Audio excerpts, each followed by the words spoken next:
ये बीजेपी का राज है। आज पता है लोगों की दिवाली नहीं आ रही, लोगों का दिवाला निकल गया। गरीब कैसे बनाएगा दिवाली? आम जनता अगर परेशान रहेगी, बेबस रहेगी तो विकास कैसे हो जाएगा?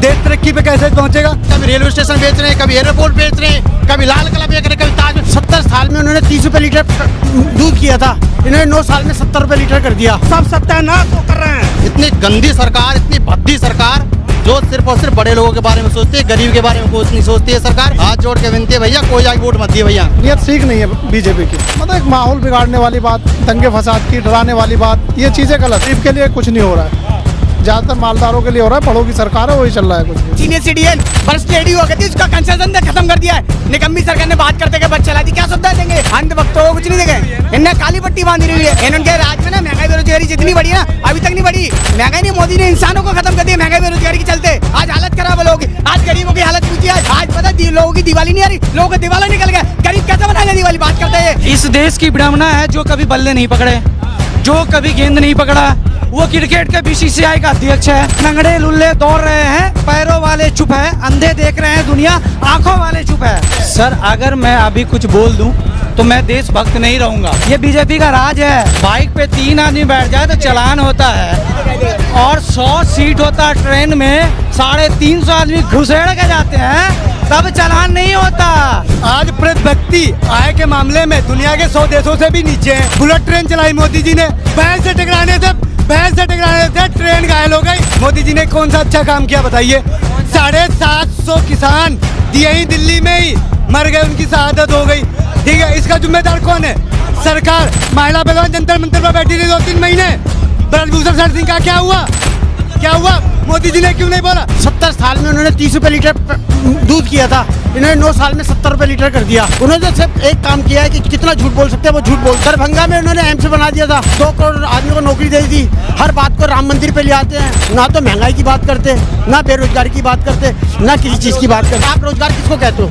आप पत्रकार हो और रिक्शा चला रहे हो, इसको रोजगार कहोगे क्या आप? भाई साहब, जिसको हमें 10,000 मिलने चाहिए, हम 5,000 पे काम करने को तैयार है। ये रोजगार नहीं है, ये काम चलाना है। काम तो रोटी बिल्ले तो कुत्ते बिल्ले भी खा रहे हैं, और कुत्ते बिल्ले वो रोटी नहीं खा रहे क्या?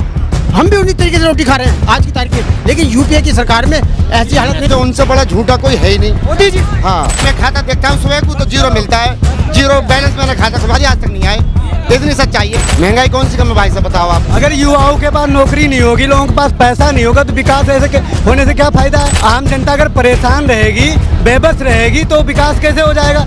देश तरक्की पे कैसे पहुंचेगा? अब मोदी साहब ने बिल्कुल सरेंडर कर दिया है। वो कह रहे 5 साल और देंगे हम। अब हम तुम्हारे रोजगार नहीं दे सकते, अब हम इसी राशन पे जिंदा रहो। विकास किया कहाँ पे? विकास किया दूध के रेट बढ़ गए, पेट्रोल के रेट बढ़ गए। अरे कहीं विकास ना करे, घंटा विकास है रोय, कहीं विकास नहीं भैया। 4100 करोड़ रुपए खर्च आया G20 में, कौन इसके बाप देगा उसको रुपये? किसी और देश में नहीं होता G20। जिस EDI पे जो भरोसा करती है, और ये सरकार जिसको ईमानदार डिपार्टमेंट बताती है, ईमानदार महत्व, राजस्थान में 15 लाख की रिश्वत लेकर रंगे हाथ पकड़े गए। क्या केंद्र सरकार गृह मंत्री ने कौन सा पे बयान किया? क्या गृह मंत्री उस पर एक्शन क्या लेंगे और कब बोलेंगे गृह मंत्री और देश के प्रधानमंत्री? नहीं, अब महंगाई नहीं है, अब महंगाई का बाप है। अब बहुत ज्यादा महंगाई हमें नहीं चाहिए भाई सरकार। जो 108 रुपए लीटर पेट्रोल है, 1100 रुपए में सिलेंडर मिल रहा है, ये महंगाई नहीं है। अरे खोखला तो कर रहे हैं उल्टा, ये बेच के जो भारत ने किया है, जड़े तो काट रहे हैं। कभी रेलवे स्टेशन बेच रहे हैं, कभी एयरपोर्ट बेच रहे हैं, कभी लाल किला बेच रहे हैं, कभी ताज। जड़े तो खुद काट रहे हैं। इतनी गंदी सरकार, इतनी भद्दी सरकार जो सिर्फ और सिर्फ बड़े लोगों के बारे में सोचती है, गरीब के बारे में कुछ नहीं सोचती है सरकार। हाथ जोड़ के विनती है भैया, कोई आगे वोट मत दिए भैया। लेबर की मजदूरी 350 पहले भी थी, अब भी 350 है, और गैस सिलेंडर का रेट 1100-1200 हो रहा है।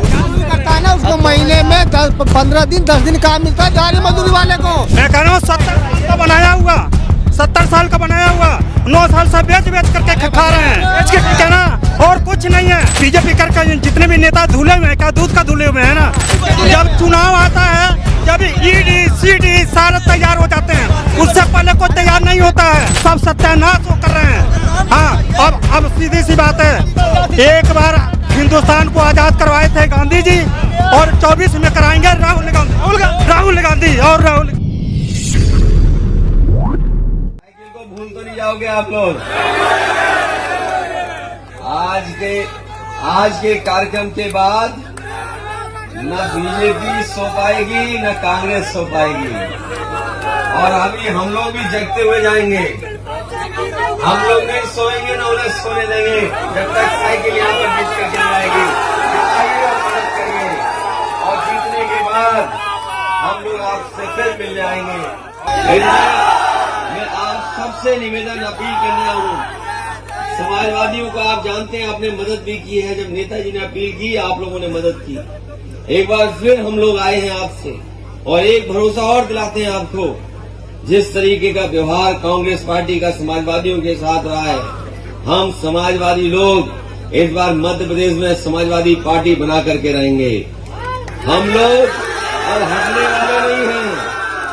अगर उत्तर प्रदेश में साइकिल चली है, आज उत्तर प्रदेश में जो सबसे बड़ी पार्टी उभर करके समाजवादी पार्टी आई है, तो मध्य प्रदेश में भी तीसरे दल के विकल्प में समाजवादी पार्टी आपके बीच में रह करके सेवा करने का काम करेगी, मदद करने का काम करेगी। लेकिन उसके लिए आपका सहयोग और आपकी मदद की जरूरत है।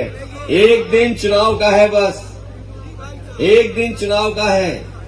10 साल आपने देख लिए बीजेपी के, दिल्ली सरकार के, और कांग्रेस पार्टी कह रही है कि हम भी जाति गणना कराएंगे।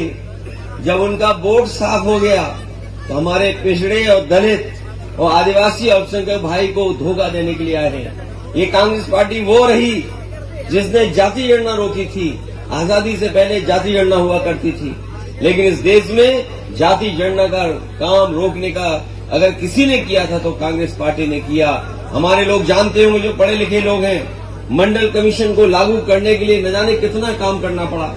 अगर नेताजी आदरणीय लालू प्रसाद यादव जी, शरद यादव जी या उस समय समाजवादी विचारधारा के लोग न जीते होते और उस समय के प्रधानमंत्री पे दबाव न बनाया होता, तो शायद आज देश में मंडल कमीशन लागू नहीं होती। और मंडल कमीशन लागू कर करके पिछड़ों को, दलितों को, तमाम लोगों को आरक्षण की सुविधा देने का काम किसी ने किया था, तो उसमें समाजवादियों का सबसे बड़ी भूमिका रही है। हम आपको भरोसा दिलाते हैं कि उत्तर प्रदेश की तरह या देश में और हिस्सों में जो हमारे पिछड़े हैं उनको आरक्षण मिल रहा है, मध्य प्रदेश में भी हम लोग उनको वो सुविधा दे करके जाति गणना करा करके 27% आरक्षण देने का काम, दिलाने का काम समाजवादी लोग कर रहे हैं। चुनाव से पहले ये कार्यक्रम हो रहा है और कल आखिरी दिन है।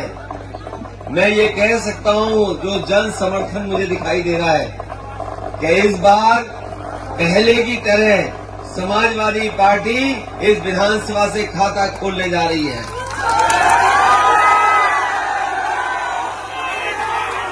और एक बार फिर आपको धन्यवाद देंगे आके, और समाजवादियों की यहाँ से शुरुआत होगी। आप सबका बहुत बहुत धन्यवाद। याद रखना, किसान, नौजवान और महंगाई से लेकर के बेरोजगारी के तमाम वो सवाल हैं जिनका जवाब न बीजेपी के पास न कांग्रेस के पास है। न कांग्रेस ने पहले घर बनवाए और उसी रास्ते पर बीजेपी चल रही है। हमें उम्मीद है कि तीसरे विकल्प के रूप में समाजवादियों की साइकिल की आप मदद करेंगे। बहुत बहुत धन्यवाद आपका।